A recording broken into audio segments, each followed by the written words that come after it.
nítorí Foonu, Ṣọja àti olótẹ́ẹ̀lì fìyà jẹ ọmọkùnrin yìí títí tó fi kú. Ọwọ́ àwọn agbófinró ìpínlẹ̀ Imo ti tẹ ọ̀gbẹ́ni Ibe Obasi, ọkùnrin tó ní ilé ìtura Our Guest Hotel tó wà nílùú Òmùlògbò níjọba ìbílẹ̀ Òbòwò nípìnlẹ̀ náà nítorí ẹ̀sùn ìpànìyàn. Ọ̀kan lára àwọn tó ń bá Obasi ṣiṣẹ́ ní òtẹ́ẹ̀lì rẹ̀, Ebuka Nwaneri, ni wọ́n ní ọkùnrin tó ní ilé ìtura yìí àti Ṣọja kan fìyà jẹ títí tó fi kú látàrí ẹ̀sùn fóònù tí wọ́n ló jí gbé. Lọ́jọ́ Ẹtì Friday ọjọ́ 5 oṣù kẹrin ọdún yìí ni ìṣẹ̀lẹ̀ yìí wáyé, àmọ́ tó jẹ́ òkú Ebuka ni wọ́n bá láàárọ̀ ọjọ́ kejì, ìyẹn ọjọ́ àbámẹ́ta sátidé ọjọ́ 6 oṣù kẹrin ọdún yìí nínú ilé jẹnẹrétọ̀ tí wọ́n tì í pamọ́ lẹ́yìn tí wọ́n fìyà jẹ tán.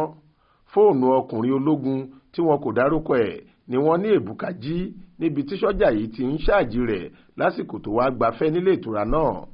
Bó tilẹ̀ jẹ́ pé wọn kò rí òkodoro ọ̀rọ̀ lórí pé Ebuka gangan ló jí fóònù náà gbé, ohun tó mú wọn dúnràn olè yìí mọ́ ni pé wọ́n ní ó ti kọ́kọ́ wá síbi iṣẹ́ tẹ́lẹ̀ ó sì ti padà lọ sílé kó tó tún padà wá.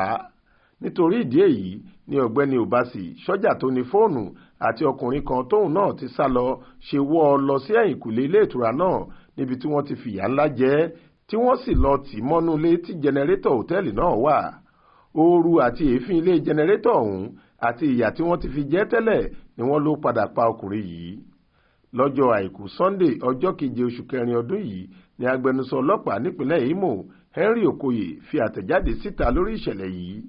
Onítẹ̀sán ọlọ́pàá Òbòwò ti fi páńpẹ́ òfin gbé olùdásílẹ̀ òtẹ́ẹ̀lì Our Guest House tó wà lágbègbè Òmùlògbò níjọba ìbílẹ̀ Òbòwò, ìyẹn ọ̀gbẹ́ni Ibe Obasi, ẹni ọdún 38 tí wọ́n ló lọ́wọ́ nínú ikú Ebuka Demba, ẹni ọdún 25, ọmọ bíbí ìlú Umuopa níjọba ìbílẹ̀ Òbòwò nípìnlẹ̀ Imo.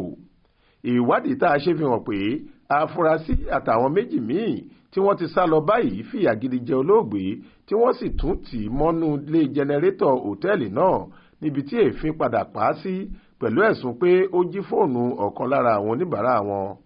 Wọ́n ti gbé afurasí tọ́wọ́ tẹ̀ lọ sí ẹ̀ka iléeṣẹ́ ọlọ́pàá tó ń wádìí ìwà ọ̀daràn SCID tó wà nílùú Òwèrì, olú ìlú ìpínlẹ̀ Imo. Gbogbo àwọn ọ̀rọ̀ tó lè ran ìwádìí lọ́wọ́ ni afurasí ti fún wa láti lè mú kó rọrùn fáwọn agbófinró tó ń ṣiṣẹ́ ìwádìí yìí lọ́wọ́. Bákan náà ni kọmíṣánná ọlọ́pàá ìpínlẹ̀ Imo CP Aboki Danjuma tó bá àwọn mọ̀lẹ́bí olóògbé dárò bu ẹnu àtẹ́lu ìwà ọ̀dájú táwọn apààyàn náà hù àti fífi ìdájọ́ sọ́wọ́ ara ẹni tí wọ́n ṣe. Nítorí ìṣẹ̀lẹ̀ yìí ló mú kí àwọn ọ̀dọ́ ìlú Òmùlògbò fọ́n sí títì láti fẹ̀hónú hàn lórí ikú ọ̀kan lára wọn tí wọ́n pa nípa oró. Àárọ̀ ọjọ́ àbámẹ́ta sátidé ọjọ́ 6 oṣù kẹrin ọdún yìí ni wọ́n rí òkú olóògbé nínú oko ẹ̀gẹ́ tó wà lẹ́gbẹ̀ẹ́ òtẹ́ẹ̀lì náà níbi táwọn afurasí jù ú sí lẹ́yìn tó kú tán. Ìbínú èyí ló mú káwọn ọ̀dọ́ sun apá kan ilé ìtura ọ̀hún pẹ̀lú ìkìlọ̀ pé tí ìyà tó tọ́ kò bá jẹ gbogbo àwọn tí wọ́n pa Ebuka, gbogbo òtẹ́ẹ̀lì náà làwọn yóò jó kanlẹ̀, bẹ́ẹ̀ làwọn yóò fìyà jẹ ọkùnrin tó ní ilé ìtura ọ̀hún. Mọ́nísọ́lá Sàká ló ṣàkójọ ìròyìn yìí fún iléeṣẹ́ tẹlifíṣàn Aláròyé Online TV. Faith Adébọ́lá ló kà á sétí ìgbọ́ yín.